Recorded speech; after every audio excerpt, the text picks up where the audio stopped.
करने वाली ममता बनर्जी और उनकी पार्टी टीएमसी आज चौतरफा संकटों से घिरी नजर आ रही है।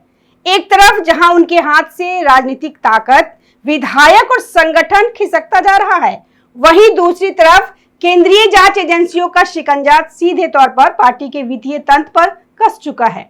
ईडी की हालिया कार्रवाइयों से यह साफ हो गया है कि अब केवल टीएमसी के नेता ही व्यक्तिगत तौर पर जांच के घेरे में नहीं है, बल्कि पूरी की पूरी पार्टी और उसके आधिकारिक बैंक खाते केंद्रीय एजेंसियों की रडार पर आ चुके हैं। सबसे बड़ा और चौंकाने वाला मोड़ तब आया जब ईडी ने टीएमसी के आधिकारिक बैंक खातों को अपने रडार पे ले लिया। जांच एजेंसी ने पार्टी के खातों को फ्रीज यानी कुर्क कर दिया है। इन खातों में लगभग 440 करोड़ रुपए की भारी भरकम राशि जमा थी। ईडी को शुरुआती जांच में इन खातों में हुए लेन देन को लेकर गहरा संदेह हुआ। 440 करोड़ रुपए की इस राशि का आना जाना, इसका स्रोत और जिन माध्यमों से यह पैसा ट्रांसफर किया गया, वे सभी प्रक्रियाएं बेहद संदिग्ध पाई गई। जांच एजेंसियों को पूरा अंदेशा है कि यह पूरा मामला मनी लॉन्ड्रिंग से जुड़ा हुआ है, जहां गलत और अवैध इरादे के साथ पैसों की हेराफेरी की गई है। इस वित्तीय गड़बड़ी के सामने आने के बाद न केवल पार्टी का कामकाज ठप होने की कगार पर है, बल्कि ममता बनर्जी और उनके भतीजे अभिषेक बनर्जी पर भी कानूनी शिकंजा कसता जा रहा है। ईडी की जांच जैसे जैसे आगे बढ़ रही, इस पूरे वित्तीय साम्राज्य का लिंक कोलकाता स्थित एक निजी कंपनी से जुड़ता नजर आया। इस कंपनी का नाम Carewell aviation India private limited है। यह कंपनी बहुत पुरानी नहीं है, इसकी शुरुआत साल 2021 में हुई थी। इसका मुख्य कार्यालय कोलकाता में ही स्थित है। इस कंपनी का मुख्य काम वीआईपी, राजनेताओं, मशहूर हस्तियों और बड़े व्यवसायियों को दूर दराज के इलाकों में आने जाने के लिए चार्टर्ड विमान, हवाई जहाज और हेलीकॉप्टर किराए पे उपलब्ध कराना है। यह कंपनी वास्तव में केयरवेल ग्रुप का हिस्सा है, जिसकी कई अन्य सहायक कंपनियां भी बाजार में सक्रिय है। जांच के दौरान ईडी ने पाया कि साल 2023 से 2026 के बीच केयरवेल एविएशन और उसकी सहयोगी कंपनियों के माध्यम से टीएमसी के खाते में 10 करोड़ रुपए की बड़ी राशि ट्रांसफर की गई थी। यह पैसा किस काम के लिए या किस उद्देश्य से टीएमसी को दिया गया, इसका कोई स्पष्ट और वैध कारण सामने नहीं आया है। इसके अतिरिक्त केयरवेल ने ही अपनी ही एक अन्य सहयोगी कंपनी के खाते में भी 82 करोड़ रुपए भेजे, जो वर्तमान में जांच के दायरे में है। सबसे ज्यादा ध्यान खींचने वाला तथ्य यह है कि टीएमसी ने Carewell aviation India private limited को एक चार्टर्ड विमान और एक हेलीकॉप्टर खरीदने में मदद की। 2023 से 2026 के बीच हुई इस खरीद की कुल लागत लगभग 112 करोड़ रुपए आंकी गई। इस 112 करोड़ रुपए में से कुछ हिस्सा भले ही विदेशी स्रोतों से आया हो, लेकिन इसका एक बहुत बड़ा हिस्सा टीएमसी की तरफ से भुगतान किया गया था। ईडी के सामने अब यह बड़ा सवाल है कि एक राजनीतिक दल किसी निजी एविएशन कंपनी को विमान या हेलीकॉप्टर खरीदने के लिए करोड़ों रुपए का फंड क्यों दे रहा था। वित्तीय लेन देन यही नहीं रुका। विमान खरीदने के बाद यही केयरवेल कंपनी ममता बनर्जी, अभिषेक बनर्जी और टीएमसी के अन्य बड़े नेताओं को चुनाव प्रचार या दौरों के लिए वही विमान और हेलीकॉप्टर किराए पे देती थी। इसके बदले में टीएमसी फिर से किराए के रूप में एक भारी भरकम रकम इस कंपनी को चुकाती थी। ईडी को संदेह है कि यह पूरा नेटवर्क एक सोची समझी रणनीति के तहत बनाया गया था, ताकि अज्ञात स्रोतों से आए काले धन को सफेद किया जा सके।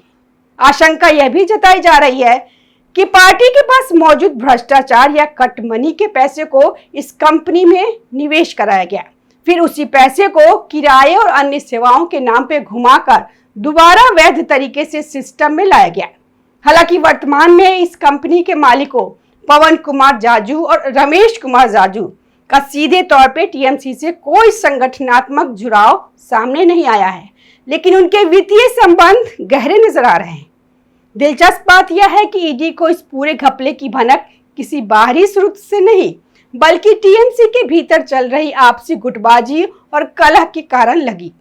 पश्चिम बंगाल की राजनीति में आए बदलाव के बाद टीएमसी दो धड़ों में बंट चुकी है। ममता बनर्जी के खेमे को डर था कि विरोधी गुट, जो खुद असली टीएमसी बता रहा है, पार्टी के आधिकारिक बैंक खातों का इस्तेमाल न कर ले या उस पर नियंत्रण न पा ले।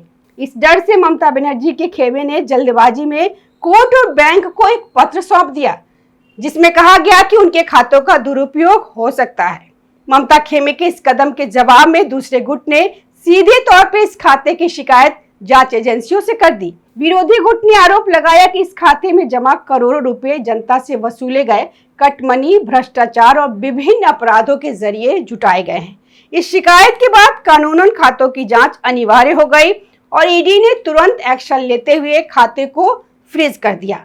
नतीजा यह हुआ कि आपसी लड़ाई के चक्कर में अब दोनों में से कोई भी गुट इन पैसों का इस्तेमाल नहीं कर पा रहा है और पूरी पार्टी का वित्तीय ढांचा जांच के जाल में फंस चुका है। यह मामला टीएमसी के लिए इसलिए अधिक खतरनाक है क्योंकि अब तक जो भी कार्रवाइयां हुई थी वे नेताओं के व्यक्तिगत स्तर पे थी।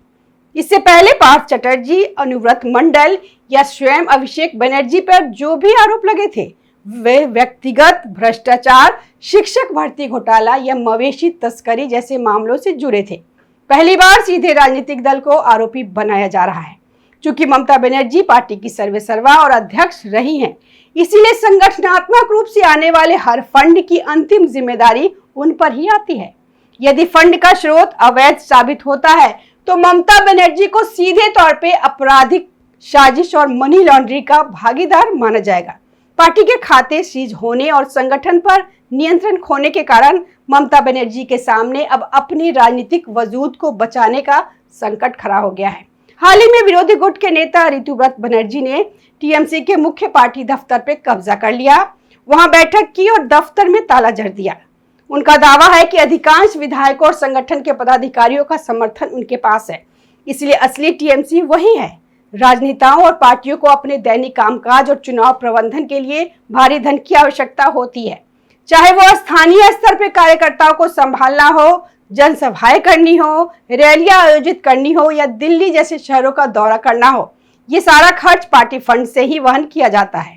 अब जबकि टीएमसी के पास कोई वैध फंड उपयोग के लिए नहीं बचा है, ममता बनर्जी और अभिषेक बनर्जी के लिए राजनीतिक आवाजाही करना और कार्यकर्ताओं को एकजुट रखना बेहद कठिन हो जाएगा। किसी वित्तीय और राजनीतिक लाचारी के कारण यह चर्चा भी तेज है कि ममता बनर्जी अपनी पार्टी का कांग्रेस में विलय कर सकती है, बशर्ते अभिषेक बनर्जी के राजनीतिक भविष्य को सुरक्षित करने की कोई गारंटी मिले। फिलहाल ममता बनर्जी कोर्ट और चुनाव आयोग के रुख को देखते हुए वेट एंड वॉच की नीति अपना रही है। एक तरफ जहां ममता बनर्जी कानूनी और राजनीतिक मोर्चे पे कमजोर हो रही हैं, वहीं दूसरी तरफ राज्य की कमान संभालने के बाद शुभेंदु अधिकारी ने शासन व्यवस्था और प्रशासनिक इच्छा शक्ति का एक नया उदाहरण पेश किया। आमतौर पर सरकारें बदलने के बाद भी काम करने का ढर्रा वही रहता है, जैसे केरल में यूडीएफ और एलडीएफ के बीच देखने को मिलता है। लेकिन बंगाल में शुभेंदु अधिकारी ने लीक से हटकर कड़े फैसले किए। अधिकारी सरकार द्वारा उठाए गए कुछ प्रमुख कदम ऐसे हैं। हाल ही में राज्य में हुए एक संवेदनशील दुष्कर्म के मामले में पुलिस द्वारा की गई त्वरित कार्रवाई और एनकाउंटर ने अपराधियों के बीच कड़ा संदेश भेजा। राज्य में दंगों और उपद्रवियों से निपटने के लिए एक सख्त कानून लागू किया गया है। इसके तहत बिना किसी शुरुआती एफआईआर के भी दंगेबाजों को 12 महीने तक हिरासत या जेल में रखा जा सकता है। राज्य में समान नागरिक संहिता लागू करने की दिशा में तेजी से कदम बढ़ाए जा रहे हैं। अंतर्राष्ट्रीय सीमाओं की सुरक्षा और अवैध घुसपैठ को रोकने के लिए सीमा पे बाड़ लगाने के काम को युद्ध स्तर पर गति दी गई। सरकार ने न केवल लोक लुभावन वादों को पूरा करने पर ध्यान दिया है, बल्कि सरकारी कर्मचारियों के लंबे समय से लंबित महंगाई भत्ते, डीए के मुद्दों को सुलझाने के लिए बैठकों का दौर शुरू कर दिया। यह प्रशासनिक बदलाव राज्य की जनता को यह दिखा रहा है कि मजबूत राजनीतिक इच्छा शक्ति से कानून व्यवस्था और विकास का कायाकल्प कैसे किया जा सकता है। कुल मिलाकर पश्चिम बंगाल की राजनीति से ममता बनर्जी का युग धीरे धीरे अवसान की ओर बढ़ता दिख रहा है। सत्ता और संगठन छीनने के बाद अब उनके पास वित्तीय संसाधन भी नहीं बचा है। ईडी द्वारा 440 करोड़ रुपए फ्रीज किए जाने और केयरवेल एविएशन के साथ उजागर हुए करोड़ों के संदिग्ध लेन देन ने उनकी राजनीतिक राह को और अधिक पथरीला बना दिया।